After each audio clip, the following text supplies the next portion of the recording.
Hi friends, welcome to my channel. ಇವತ್ತು ಮೆಂತ್ಯ ಸೊಪ್ಪಿನ ಬಾತ್ ಮಾಡಿದ್ದೆ. ತುಂಬ ರುಚಿಯಾಗಿತ್ತು. ಇದನ್ನು ಹೇಗೆ ಮಾಡೋದು ಅಂತ ನೋಡೋಣ ಬನ್ನಿ ಗಾಯ್ಸ್. ಫಸ್ಟು 2 ಟೊಮೆಟೊ, 2 ಈರುಳ್ಳಿ ಕಟ್ ಮಾಡ್ಕೊಂಡು ಇಟ್ಕೊಂಡಿದ್ದೀನಿ. ಮತ್ತು ಕೊತ್ತಂಬರಿ ಸೊಪ್ಪು, ಮತ್ತು ಮೆಂತ್ಯ ಸೊಪ್ಪು, ಮತ್ತು ಶುಂಠಿ ಬೆಳ್ಳುಳ್ಳಿ ಪೇಸ್ಟು, ಮತ್ತು 2 ಹಸಿಮೆಣಸಿಕಾಯಿ ತೊಗೊಂಡಿದ್ದೀನಿ. ಫಸ್ಟು ಒಂದು ಪಾತ್ರೆಗೆ ಎಣ್ಣೆ ಹಾಕ್ಕೊಂಡಿದ್ದೀನಿ. ನಂತರ ಶುಂಠಿ ಬೆಳ್ಳುಳ್ಳಿ ಪೇಸ್ಟು ಮತ್ತು ಚಕ್ಕೆ ಲವಂಗ ಎಲ್ಲನೂ ಕುಟ್ಟಿ ಪುಡಿ ಮಾಡ್ಕೊಂಡು ಇಟ್ಕೊಂಡು ಎಣ್ಣೆಗೆ ಫ್ರೈ ಮಾಡ್ಕೊತಾ ಇದ್ದೀನಿ. ಚೆನ್ನಾಗಿ ಅದು ವಾಸನೆ ಹೋಗೋ ಗಂಟ ಫ್ರೈ ಮಾಡ್ಕೋಬೇಕು. ಮತ್ತು ನೆಕ್ಸ್ಟು ಹಸಿಮೆಣಸಿಕಾಯಿ 2 ಹಾಕ್ಕೊಂಡಿದ್ದೀನಿ. ಚೆನ್ನಾಗಿ ಫ್ರೈ ಮಾಡಿಕೊಂಡು ಮತ್ತು ಈರುಳ್ಳಿ ಹಾಕ್ಕೊಂಡು ಚೆನ್ನಾಗಿ ಫ್ರೈ ಮಾಡ್ಕೊತಾ ಇದ್ದೀನಿ. ಎಲ್ಲ ಕೆಂಪಗೆ ಈರುಳ್ಳಿ ಎಲ್ಲ ಸ್ವಲ್ಪ ಕೆಂಪಗೆ ಆದಮೇಲೆ ಟೊಮೆಟೊ ಕಟ್ ಮಾಡ್ಕೊಂಡು ಇಟ್ಕೊಂಡಲ್ಲ, ಅದನ್ನು ಟೊಮೊಟೊನ ಹಾಕ್ಕೊಂಡು ಚೆನ್ನಾಗಿ ಟೊಮೆಟೊ ಫುಲ್ಲು ಸಾಫ್ಟ್ ಆಗೋವರೆಗೂ ಬೇಯಿಸ್ಕೋಬೇಕು.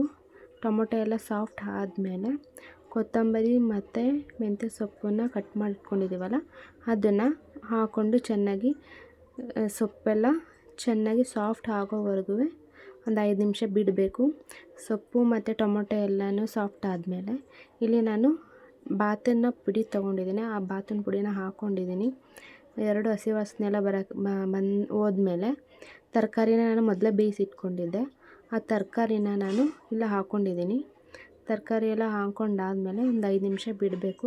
5 ನಿಮಿಷ ಬಿಟ್ಟು ಅದೆಲ್ಲ ಒಂದು ಸ್ವಲ್ಪ ಫ್ರೈ ಆದಮೇಲೆ ಅಕ್ಕಿ ತೊಳೆದು ಇಟ್ಕೊಂಡಿದ್ನಲ್ಲ, ಅದನ್ನು ಅಕ್ಕಿನ ಹಾಕ್ಕೋತಾ ಇದ್ದೀನಿ. ಅಕ್ಕಿನ ಎಲ್ಲ ಹಾಕ್ಕೊಂಡು ಎಲ್ಲ ಮಸಾಲೆ ಎಲ್ಲನೂ ಮಿಕ್ಸ್ ಮಾಡ್ಕೋಬೇಕು. ಫುಲ್ಲು 2 ಹೊಂದ್ಕೆ ಆಗೋಂಗೆ ಮಸಾಲೆ ಅಕ್ಕಿ ಎಲ್ಲನೂ ಹೊಂದ್ಕೆ ಆಗೋಂಗೆ ಹೀಗೆ ತಿರ್ಕೋಬೇಕು. ಈ ಥರ ತಿರ್ಕೊಂಡಾದ್ಮೇಲೆ ಎಷ್ಟು ಅಳತೆಗೆ ಅಕ್ಕಿ ತೊಗೊಂಡಿದ್ದೀವಿ ಅಷ್ಟು ಅಳತೆಗೆ ಡಬಲು ನೀರು ಹಾಕ್ಕೊಂಡಿದ್ದೀನಿ. ನೀರೆಲ್ಲ ಹಾಕ್ಕೊಂಡಾಗಿ ಒಂದು 10 ಎಲ್ಲ ಬೇಯೋ ಗಂಟ ಬಿಡಬೇಕು.